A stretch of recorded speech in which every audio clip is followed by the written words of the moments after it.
ਸਤਿ ਸ਼੍ਰੀ ਅਕਾਲ ਜੀ। ਪ੍ਰੋਗਰਾਮ ਦੇ ਨਾਲ ਜੁੜੇ तमाम ਦਰਸ਼ਕਾਂ ਦਾ ਸਵਾਗਤ ਹੈ ਜੀ। ਅੱਜ ਵੈਸਟਰਨ ਓਵਰਸੀਜ਼ ਤੋਂ ਪ੍ਰਦੀਪ ਜੀ ਸਾਡੇ ਨਾਲ ਨੇ। ਇਸ ਮੰਚ ਜ਼ਰੀਏ ਤੇ ਹੋਰ ਵੀ ਕਾਫੀ ਟੀਵੀ ਚੈਨਲ ਜ਼ਰੀਏ ਤੁਸੀਂ ਉਹਨਾਂ ਨੂੰ ਲਗਾਤਾਰ ਮਿਲਦੇ ਰਹਿੰਦੇ ਹੋ, ਲਗਾਤਾਰ ਤੁਹਾਡੇ ਰੂਬਰੂ ਹੁੰਦੇ ਨੇ, ਸਟੂਡੈਂਟ ਵੀਜ਼ਾ ਸੰਬੰਧੀ ਨਵੀਂ ਜਾਣਕਾਰੀ ਲੈ ਕੇ ਆਉਂਦੇ ਨੇ, ਤੁਹਾਡੇ ਜਿਹੜੇ ਸਵਾਲ ਸਾਡੇ ਤੱਕ ਪਹੁੰਚਦੇ ਨੇ ਉਹਨਾਂ ਦੇ ਜਵਾਬ ਦਿੰਦੇ ਨੇ। ਸੋ ਅੱਜ ਵੀ 100 ਸਵਾਲਾਂ ਦੇ ਜਵਾਬ ਲਵਾਂਗੇ, ਚਰਚਾ ਕਰਾਂਗੇ। ਪਰ ਪਹਿਲਾਂ ਸਵਾਗਤ ਕਰ ਲਈਏ ਪ੍ਰਦੀਪ ਜੀ, ਬਹੁਤ ਬਹੁਤ ਸਵਾਗਤ ਹੈ। ਥੈਂਕ ਯੂ ਜੀ। ਸੋ ਜਿਹੜੇ ਵੀ ਸਟੂਡੈਂਟ ਵੀਜ਼ਾ ਸੰਬੰਧੀ ਜਾਣਕਾਰੀ ਲੈਣਾ ਚਾਹੁੰਦੇ ਨੇ ਉਹਨਾਂ ਦੇ ਲਈ ਖਾਸ ਇੱਕ ਨੰਬਰ ਫਲੈਸ਼ ਕੀਤਾ ਜਾ ਰਿਹਾ, ਉਸ ਨੰਬਰ ਦੇ ਉੱਤੇ ਕਾਲ ਕਰ ਸਕਦੇ ਹੋ। ਕੋਈ ਵੀ ਸਵਾਲ ਜਿਹੜਾ ਮੈਂ ਨਹੀਂ ਪੁੱਛ ਪਾਉਂਦਾ ਜਾਂ ਤੁਹਾਨੂੰ ਲੱਗਦਾ ਕਿ ਇਹ ਚੀਜ਼ ਸਮਝ ਨਹੀਂ ਆਈ, ਉਸ ਨੰਬਰ ਉੱਤੇ ਸ਼ੋਅ ਦੇ ਦੌਰਾਨ ਜਾਂ ਸ਼ੋਅ ਤੋਂ ਬਾਅਦ ਕਾਲ ਕਰ ਸਕਦੇ ਹੋ। ਹਰ ਤਰ੍ਹਾਂ ਦੇ ਸਵਾਲ ਦਾ ਜਵਾਬ ਲੈ ਸਕਦੇ ਹੋ। ਸੋ ਕੈਨੇਡਾ ਤੋਂ ਸ਼ੁਰੂਆਤ ਕਰਾਂਗੇ। ਕੈਨੇਡਾ ਕਾਫੀ ਮੇਰੇ ਖਿਆਲ ਵਧੀਆ ਗਿਆ, ਜਿਹੜਾ ਹੁਣ ਕਹਿ ਰਹੇ ਸੀ ਸੈਪਟੰਬਰ ਇਨਟੇਕ ਸੀ, ਜਨਵਰੀ ਇਨਟੇਕ ਦੇ ਵਿੱਚ ਵੀ ਕਾਫੀ ਰਸ਼ ਸੀ, ਉਹੀ ਰਸ਼ ਹੁਣ ਮਈ ਦੇ ਵਿੱਚ ਵੀ ਦੇਖਣ ਨੂੰ ਮਿਲ ਰਿਹਾ। ਸੋ ਕੀ ਕਹਿਣਾ ਚਾਹੋਗੇ, ਕਦੋਂ ਤੱਕ ਇੱਕ ਸਟੂਡੈਂਟ ਅਪਲਾਈ ਕਰ ਲਵੇ? ਕਿਉਂਕਿ ਅੱਜ ਡੈਡਲਾਈਨਸ ਦਾ ਮੇਰੇ ਖਿਆਲ ਮਤਲਬ ਹੀ ਖਤਮ ਹੋ ਗਿਆ। ਪਹਿਲਾਂ ਹੀ ਕਿਤੇ ਨਾ ਕਿਤੇ ਸੀਟਸ ਫੁੱਲ ਹੋ ਜਾਂਦੀਆਂ, ਕਾਲਜ भी हाथ खड़े कर देते हैं। सो तुसी की देखते हो मई इनटेक के लिए कितना कुछ समा बचे? देखिए सर, मई इनटेक हमारे पास काफ़ी अभी अवेलेबिलिटी है। आप अगर इंटरेस्टेड हैं, आपको लगता है कि भाई आपका हाई स्कोर आ गया है तो आप हमसे मिल सकते हैं, या आपको लगता है कि भाई आप नियर बाई आपका होने वाला है तो आप कंडीशनल ऑफर लेटर के लिए भी अप्लाई कर सकते हो। 47 कॉलेजेस हैं, हम मोस्टली सब में डील करते हैं। तो जहाँ आप चाहोगे वहाँ पे हमारी कोशिश होगी कि आपको ऑफर लेटर दिलवाया जाए। इसके अलावा हम यूनिवर्सिटीज़ में भी डील करते हैं, इसके अलावा जनरल नॉन एसपीटी में भी डील करते हैं जी। सक्सेस रेट बहुत हाई है भगवान की कृपा से, आप लोगों के आशीर्वाद से। अब देखना ये है कि यहाँ पे जो कनाडा में जो बच्चे जाते हैं उसमें सबसे बड़ी बात आती है कि भाई जब बच्चे को आप इनरोल कर रहे हो जी, कोर्स सिलेक्शन सबसे ज़्यादा मैटर करता है। अगर आपके पास जो आपके जो काउंसलर्स हैं, या आप खुद अगर डेडिकेटेड हैं, आप सिंसियर हैं, आपको नॉलेज है, तो कहीं ना कहीं आप बच्चे का भविष्य बना सकते हो। अगर आप नहीं नॉलेज नहीं रखते और वैसे ही मतलब अंधेरे में तीर मारोगे तो उसमें वीज़ा लग भी सकता है और रिजेक्शन भी आती है। तो यहाँ कोर्स सिलेक्शन सबसे ज़्यादा बेस्ट है। ज़रूरी है कि भाई आपकी प्रीवियस एजुकेशन क्या है, जो आपके मेजर सब्जेक्ट्स हैं, किस में कम नंबर हैं, किस में ज़्यादा नंबर हैं, ठीक है, आइल्स में स्कोर कितना है। अब उसके बाद बच्चे को जो बच्चे के पास जो सब्जेक्ट्स हैं उन सब्जेक्ट्स में से किस सब्जेक्ट्स के अकॉर्डिंग आगे रिलेवेंट कोर्स देना चाहिए। तो ये चीज़ें सबसे ज़्यादा मैटर करती है। जो मैंने देखा है 90% जो केसेस में जो रिजेक्शंस आती हैं वो कोर्स को लेके, कोर्स सिलेक्शन को लेके आती है। तो यहाँ सबसे बड़ी बात है, लाइक मैं एक छोटा सा एग्जांपल दूंगा। एक बच्चा कॉमर्स वाला है, उसके जैसे इंग्लिश एक मेजर सब्जेक्ट हो गया, इसके अलावा उसका क्या नाम है इकोनॉमिक्स एक मेजर सब्जेक्ट हो गया, अकाउंट उसका हो गया और बिजनेस हो गया। सपोज करो उसके बिजनेस और इकोनॉमिक्स में सिर्फ 50-50 है, लेकिन अकाउंटिंग में उसके 70 है। अगर आप उसको सिंपल डिप्लोमा में डालोगे वीज़ा आ भी सकता है, वीज़ा रुक भी सकता है।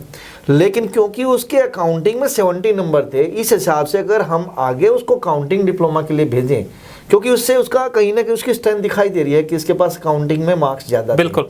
तो कहीं ना कहीं ये कोर्स सिलेक्शन, इस टाइप का कोर्स सिलेक्शन ज़्यादा मैटर करता है।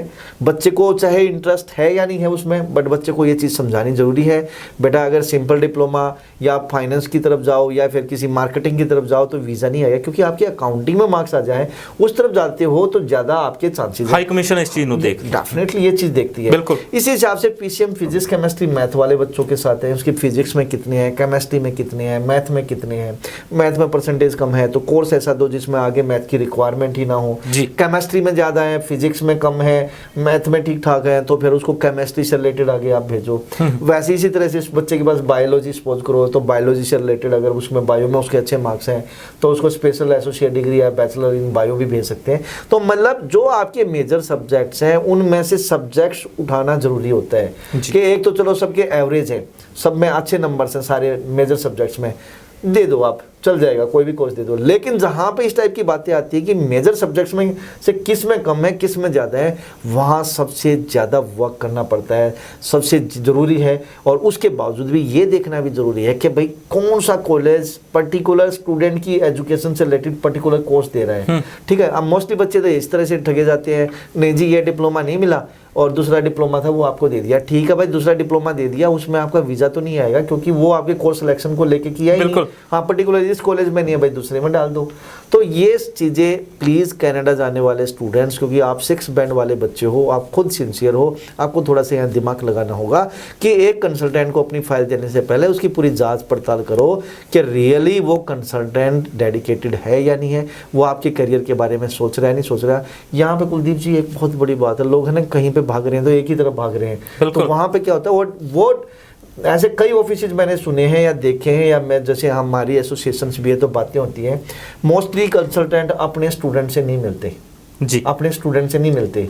अगर स्टूडेंट से नहीं मिलते तो कहीं ना कहीं ये चीज़ें भी मैटर करती है। भाई स्टाफ तो स्टाफ है, ठीक है, आपका स्टाफ कितना डेडिकेटेड है और साथ साथ में आप कितने डेडिकेटेड है, आप स्टूडेंट्स के लिए कितने समर्पित हैं, बहुत ज़्यादा मैटर करता है। मैं कितने स्टूडेंट्स, कितने कंसल्टेंट ऐसे होंगे, स्टूडेंट्स भी जानते होंगे, स्टूडेंट्स दूसरे के ऑफिस में विजिट किया होगा, आप जान सकते होगे, आपको भी पता होगा कि आप अगर कहाँ अप्लाई करने चाहते हैं कि वो मालिक आपसे मिला या नहीं मिला। तो प्लीज़ इन चीज़ों का बहुत ध्यान रखना ज़रूरी है जी। पीटीई वाले स्टूडेंट भी हुण कैनेडा अप्लाई कर सकते, एक खबर आई सी मई इनटेक के लिए भी करनगे। देखिए सर, अभी जो आई है, जो हमारे पास पीटी को लेके आई थी, वो सिर्फ जैन इनटेक के लिए है, उसमें 7 कॉलेज थे और वो ऑनलाइन फाइल उनकी लगानी है जी। लेकिन मई इनटेक के लिए अगर जैन के लिए आए तो मई इनटेक के लिए अभी ऐसी कोई वो आई नहीं है, लेकिन पॉसिबिलिटीज़ हैं 99% के अप्रोक्स 100% चांसेस हैं कि पीटी आगे, मतलब ये 7 कॉलेज तो हैं ही हैं, अगर इनका पायलट प्रोजेक्ट एक ये चल रहा है, अगर ये ठीक गया तो और भी कॉलेज ऐड होंगे।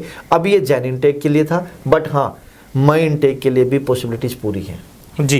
सो कैनेडा ਜਿਹੜੇ ਸਟੂਡੈਂਟ ਅਪਲਾਈ ਕਰਨਾ ਚਾਹੁੰਦੇ ਨੇ, ਮਈ ਇਨਟੇਕ ਦੇ ਲਈ ਜਿਹੜੇ ਜਾਣਾ ਚਾਹੁੰਦੇ ਨੇ, ਉਹਨਾਂ ਦੇ ਲਈ ਹੁਣ ਜਿਹੜਾ ਇੱਕ ਸਮਾਂ ਸ਼ੁਰੂ ਹੋ ਚੁੱਕਿਆ, ਇਹ ਨਹੀਂ ਕਿ ਤੁਸੀਂ ਅਜੇ ਵੀ ਬੈਠੇ ਵੇਟ ਕਰੋ ਕਿ ਮਈ ਕਾਫੀ ਦੂਰ ਪਿਆ।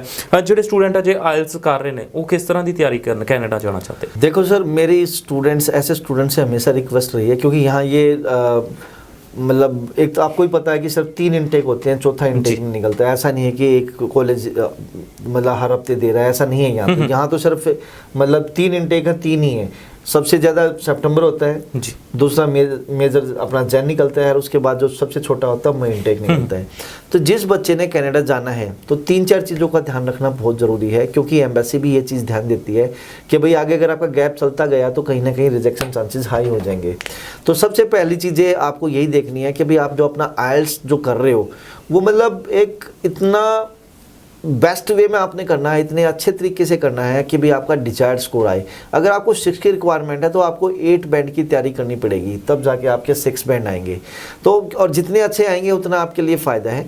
तो प्लीज़ एक तो जो आइल्स कर रहे हैं वो हार्डवर्क करें, 7 से 8 घंटे डेली पढ़ें, ठीक है, होमवर्क ज़रूर करें, इंग्लिश में बात करें, और जो होमवर्क घर लेके जाएं रीडिंग और राइटिंग, और नेक्स्ट डे अपने टीचर से ज़रूर, अपने जो मेंटर से आपकी फैकल्टीज़ है उससे ज़रूर चेक कराएं, और 7 से 8 घंटे डेली तैयारी करें, और कम से कम 2 या 3 पेपर फिल करें, क्योंकि आज की डेट में महीना 1.5 महीने की वेटिंग चल रही है जी। एक बच्चे ने सपोज करो मई इनटेक पकड़ना है और उसका फरवरी में पेपर है सपोज करो, तो फरवरी में उसका स्कोर नहीं आया तो, और फरवरी में जब उसका क्या नाम है पहले पेपर होगा, 13 दिन बाद रिजल्ट आएगा, पता लगा बच्चे का स्कोर डिजायर्ड स्कोर नहीं आया, फिर तो वो फिर दोबारा कोचिंग लेगा साथ साथ में फिर 1.5 महीना वेट करेगा, तो भैया अप्रैल आ गया।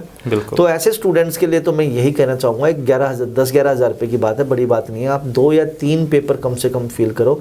अगर आप 100% श्योर हो नहीं जी मेरे तो 6 band 6.5 band no less than 5.5 आ ही जाएंगे तो वेल एंड गुड है। जो डिजायर्ड जो आपको रिक्वायरमेंट है, जो जितने बैंड्स की रिक्वायरमेंट है, अगर आपको लगता है कि नहीं कहीं ना कहीं कुछ भी हो सकता है, तो प्लीज़ आपसे हाथ जोड़ के रिक्वेस्ट है कि ऐसे स्टूडेंट्स अपना अगर मई इनटेक पकड़ना है या अगर सितंबर भी पकड़ना है, तो जो भी आपका नियरेस्ट आपका आएगा, आप प्लीज़ 2 या 3 डेटें फिल करो। एक चीज़ मैं यहाँ पे आइल्स से रिलेटेड स्टूडेंट्स को बताना चाहूँगा कि दोस्तों मैं आपसे एक रिक्वेस्ट करना चाहूँगा, वेस्टर्न ओवरसीज आइल्स में बहुत अच्छे लेवल पे डील करती है, बहुत अच्छी फैकल्टीज़ हैं, हम best in region award winner भी हैं, और मैं टीवी के माध्यम से, इस चैनल के माध्यम से बार बार ये चीज़ें बोलता भी आया हूँ कि भाई एक बार कहीं भी ज्वाइन करने से पहले एक बार वेस्टर्न ओवरसीज जरूर आएँ, फ्री डेमो क्लास लो, क्योंकि हमारा जो पैटर्न है डेफिनेटली डिफरेंट है, यूनिक पैटर्न है। अगर आप 5.5 बैंड पटके हुए हैं तो आप आइए, क्योंकि 7 से 8 घंटे हम डेली तैयारी कराते हैं। टीचर और स्टूडेंट्स का ज़्यादा बड़ा डिफरेंस नहीं है, मतलब अगर ऐसा नहीं है कि क्लास में 40 बच्चे हमने भर दिए और एक टीचर है। टीचर और स्टूडेंट जो का रेशियो है वो पैरेलल चलता है। लाइक अगर 15 से 20 बच्चे हैं तो एक फैकल्टीज़ है, 3 बार 2 बार 3 बार 4 बार आपकी डेली स्पीकिंग कराते हैं। फ्री ग्रामर क्लास है, वोकैब सेशन अलग से चलता है और एडवांस क्लासेस अलग से चलती हैं जिनके नियरेस्ट पेपर हैं। तो ये पूरी इंडिविजुअल अटेंशन आपको दी जाती है। इंग्लिश जोन पूरा इंस्टीट्यूट्स है, आपने बात भी इंग्लिश में करनी है, डिस्कशन भी इंग्लिश में करनी है, तो सारे के सारे वो आपको इन्वायरमेंट देंगे जो आपको चाहिए। रीडिंग और राइटिंग की हमारी जो डिफरेंट जो स्ट्रेटजीज़ हैं वो यूनिक है, वो कहीं ना कहीं आपको आपका डिजायर्ड स्कोर दिला सकती हैं। जी सो मेरा सवाल भी यही ਸੀ ਕਿ ਇੱਕ ਸਟੂਡੈਂਟ ਜਿਹੜਾ ਵਾਰ-ਵਾਰ ਆਇਲਸ ਕਰ ਰਿਹਾ ਪਰ ਬੈਂਡ ਨਹੀਂ ਆ ਪਾ ਰਹੇ, ਤੁਹਾਡਾ ਐਕਸਪੀਰੀਅੰਸ ਆਇਲਸ ਦੇ ਜਿਹੜੇ ਆਇਲਸ ਨੂੰ ਲੈ ਕੇ ਵੀ ਕਾਫੀ ਜ਼ਿਆਦਾ ਹੈ, ਕੀ ਦੇਖਦੇ ਹੋ ਵੀ ਇੱਕ ਜਿਹੜਾ ਆਇਲਸ ਇੰਸਟੀਚਿਊਟ ਹੈ ਜਿਹੜੇ ਸਟੂਡੈਂਟ ਦੇ ਵਾਰ-ਵਾਰ ਬੈਂਡ ਨਹੀਂ ਆ ਰਹੇ, ਕਿਸ ਤਰੀਕੇ ਨਾਲ ਤੁਸੀਂ ਉਹਨੂੰ ਇੰਪਰੂव करते हो? देखिए, मैं ऐसे स्टूडेंट्स को ये बोलता हूँ कि मेरे पास इनरोल होने से पहले एक डेमो क्लास लगाएं। जी ठीक है, क्योंकि डेमो क्लास मैं इसलिए देता हूँ ताकि स्टूडेंट्स को लगे कि यस, टीवी पे बोल दूँ मैं बहुत बड़ी बात है, कल ने कहा कि भैया आपने तो टीवी पे बोला था और वो चीज़ें तो नहीं निकली। तो मैं अपनी पूरी 100% कोशिश देता हूँ, क्योंकि मेरी जो फैकल्टी है उनके पास यूनिक पैटर्न है। ब्रिटिश काउंसिल आईडीपी की ट्रेन फैकल्टीज़ हैं, वो खुद टेस्ट दे चुकी हैं, वो बार बार खुद टेस्ट देती हैं, ठीक है, वो पूरे इन्वायरमेंट में उस इन्वायरमेंट में है जो स्टूडेंट्स को चाहिए।